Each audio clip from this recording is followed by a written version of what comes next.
अस्सलाम वालेकुम जी, मैं हुमारी अली, आप देख रहे हैं मेरा चैनल। इस औरत ने तुम्हारी माँ को मरवाया था। अनीला ने किस तरह से हमजा की जहन साजी की। उस्मान, पहले हम सास को मिलकर मारते हैं, फिर कोई हमारे दरमियान नहीं आ सकता, हम फंसवा देंगे जितने भी लोग बीच में आएंगे और फिर हमारी ज़िंदगी जो है पुरसकून हो जाएगी।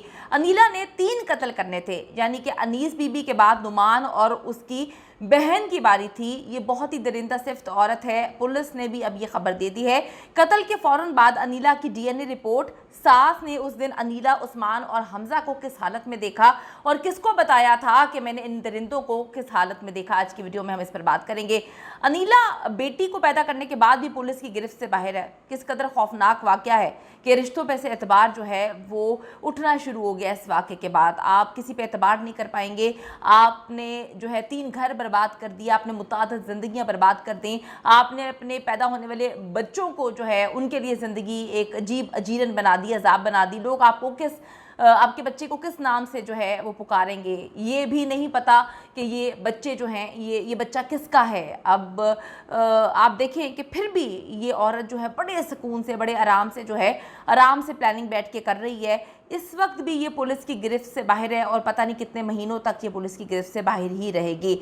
उस्मान और हमजा इस वक्त जेल में हैं और इसको गालियां दे रहे हैं क्योंकि इसने सारी की सारी प्लानिंग की, मास्टर प्लानर यही थी और इसके बाद इसने इनको फंसा दिया। जेल में कैदी उस्मान और हमजा को नफरत की निगाह से देख रहे हैं कि ये किस तरह के बेगैरत लोग हैं, ये बेगैरत कातिल हैं जिन्होंने रिश्तों के तकद्दुस को पामाल कर दिया, रिश्तों का भी ख्याल नहीं किया। उस्मान की फैमिली ने जी जेल में उसे बाप बनने की खुशखबरी दी है, लेकिन कौन सी खुशखबरी, अगर उसको ज़रा भी इस बात का एहसास होता कि वो बाप बनने वाला है, एक नन्ही जान दुनिया में आने वाली है, तो ये इतनी ज़िंदगियों के साथ खिलवाड़ ना करता। उसने बता दिया है अपनी फैमिली को कि मैं तो हर हद क्रॉस कर चुका हूँ अनीला के लिए, मैं तो अनीला से बेहद मोहब्बत करता हूँ। अनीला ने कत्ल का प्लान बनाते हुए उस्मान को उसके तुम्हारी सगी माँ को मरवाया था, उसको इस तरह से ट्रैप किया और उकसाया उसको कि मैंने जो है बहुत सारी बातें सुनी हैं, तुम्हारी माँ को मरवाया गया था और मारने वाली अनीस बीबी थी, उसका शौहर था, तो तुम्हारे पास ये बदला लेने का वक्त है, तो तुम क्या करो कि बाप तो तुम्हारा सगा है लेकिन उसकी हरकतें बड़ी गलत हैं, तो तुम अपनी सुतेली माँ अनीस बीबी को कत्ल कर दो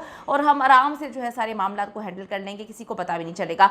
अब हमजा को तो ये पता ही नहीं था कि इसका प्लान ये है कि हमजा को फंसा दे, हमजा कत्ल के लिए हामी भर ले। इन्होंने हमजा को फंसा देना था और खुद जो है अयाशी की ज़िंदगी जीनी थी। तुम इसे मारकर अपनी माँ का बदला लो, ये बार बार हमजा को सिर्फ यही कहानी सुनाती रही। उस्मान ने भी अनीला का साथ दिया और हमजा को अपना बिजनेस जो है सेटअप करने के लिए ख्वाब दिखाना शुरू कर दिए कि मैं इन्वेस्ट करूँगा, मैं पैसे लगाऊंगा और तुम जो है वो अपना बिजनेस कर लोगे, किसी और की नौकरी करने की ज़रूरत ही नहीं होगी। अनीला का असल प्लान तो यही था ना कि वो सास को घर से दूर जो है कहीं पर फेंक दे या ऐसी जगह पे कत्ल करे जहाँ पे इसकी लाश भी ना मिल पाए, टुकड़े टुकड़े करके किसी दरिया, समंदर में, समंदर तो खैर है नहीं, दरिया या जो है नाले में फेंकने का इनका प्लान था, नहर में फेंकने का प्लान था या फिर तेज़ाब से बॉडी को मुकम्मल तौर पे जलाने का प्लान था।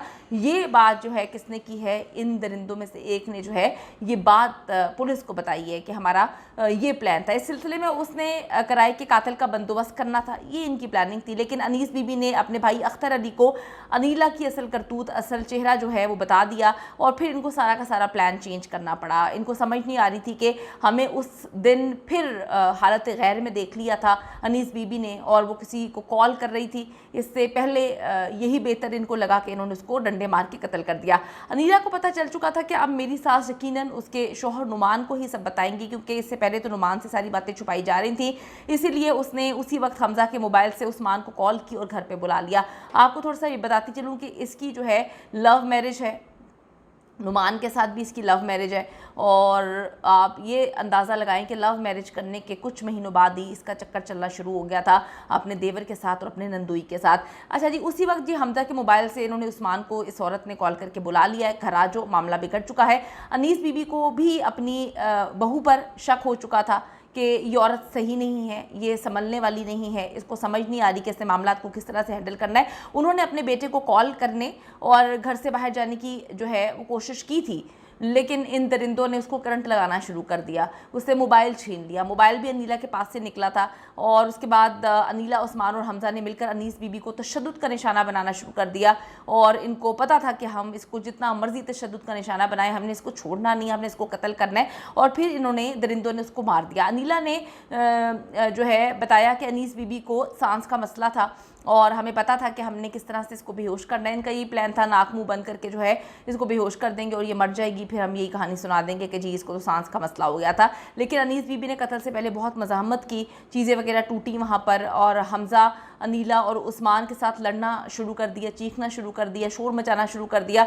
जब इनको लगा कि मामलात हद से बाहर निकल जाएंगे, क्योंकि घर छोटे छोटे हैं, साथ हमसाए हैं, मालिक मकान वगैरह सब जो हैं वो सुनना शुरू हो जाएंगे, तो घबरा के उस्मान ने अनीस बीबी को जो है डंडे मारना शुरू कर दिए। उस्मान ने पुलिस को बताया कि अनीला अपनी सास से शदीद नफरत करती थी, वो करंट लगा रही थी, वो उसको, हालांकि आप देखें कि वो प्रेग्नेंट थी, लास्ट मंथ्स उसके चल रहे थे, फिर भी उसको ज़रा ख्याल नहीं आया। बंदा खुदा खौफी कर लेता है, लेकिन इस औरत के अंदर खुदा खौफी नाम की चीज़ नहीं। इसका भाई इस वक्त मुनज़्ज़म है सोशल मीडिया पे, वो इसको बचाने के लिए कैंपेन चला रहा है, इसको मासूम मुसलमा बनाने की कोशिश कर रहा है, मासूम परी बनाने की कोशिश कर रहा है, बेचारी मजलूम बनाकर दुनिया के सामने पेश कर रहा है। और बहुत सारे लोग कमेंट कर रहे हैं जो कि इनकी फ़ेक आईडीज़ से ये कमेंट किए जा रहे हैं कि अनीला पे इल्ज़ाम ना लगाओ। अनीला पे हम इल्ज़ाम लगाने वाले कौन होते हैं? पुलिस के पास सबूत है, पुलिस से बात हुई है, पुलिस ने एक एक चीज़ जो है वो दुनिया के सामने रखी है। तो इस वक्त भाई और इसकी माँ मुतहर्रिक है, अनीला की फैमिली जो है हर मामले में इन्वॉल्व लगती है और ऐसा लगता है कि इससे पहले भी अनीला जो है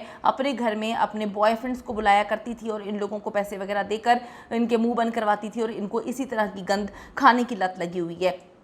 तो वो कहते हैं जी बड़ी नफ़रत करती थी और कहती थी जब उसको मार दिया कि इस बुढ़िया को जो है तकलीफ़ थी, हमने तो उसको नहीं मारना था, लेकिन इस बुढ़िया ने अपना मुंह बंद नहीं रखा, इसीलिए जो है हमें मारना पड़ा। अनीला ने कत्ल करने के बाद अभी अपनी सास के चेहरे पर जूते मारे हैं, इतना मारा है उसको, इतना मारा है कि एक साइड से उसका मुँह पिचक गया था। इन तीनों ने मिलकर जी तमाम सबूत मिटा दिए, लेकिन उस वक्त अनीला का जो ससुर है वो घर वापस अचानक से आ गया, जिस पर ये इल्ज़ाम लगा रही है कि इस ससुर ने जो है हमें मारने के लिए, मतलब इस ससुर ने करवाया अपनी बीवी को और ये सारा इन्वॉल्वमेंट इसकी जाहिर की है। लेकिन मैं आपको बताती चलूँ कि अगर ऐसा होता तो उसके वापस आने के बाद जो है उसके वापस आने के बाद ये लोग जो हैं वो क्यों सबूत मिटाना बंद कर देते? तो ये जल्दी जल्दी जो है खून के निशानात वगैरह मिटा रहे थे और इनकी तो सारी प्लानिंग जो है वो एग्जीक्यूट इन्होंने कर लिया था हर मामले को। लेकिन मैं आपको बताती चलूँ कि ये ऐसी दरिंदा सिर्फ औरत है, इस वक्त कैंपेन चला रही है, पुलिस की पहुंच से दूर है। 2-2.5 महीने का बेड रेस्ट इसने बताया है, इसे सी सेक्शन करवाया है, नॉर्मल डिलीवरी होनी थी। इसकी जो बेटी पैदा हुई है उसको भी ये जो है आगे सामने रखकर जो है इस पर खेल खेलेगी। देखते हैं कि ये केस किस तरफ जाता है, क्योंकि नुमान की फैमिली तो कहती है कि हमारे पास बहुत सारे सबूत ऐसे हैं जो हम पुलिस को देंगे, लेकिन इसके लिए इसको गिरफ़्तार होना बहुत ज़रूरी है। तो आप सबसे मैं रिक्वेस्ट करती हूँ कि इस वीडियो को ज़्यादा से ज़्यादा शेयर करें ताकि इन दरिंदों को हम जो है कैफ़े किरदार तक पहुँचाने में मददगार साबित हो सकें।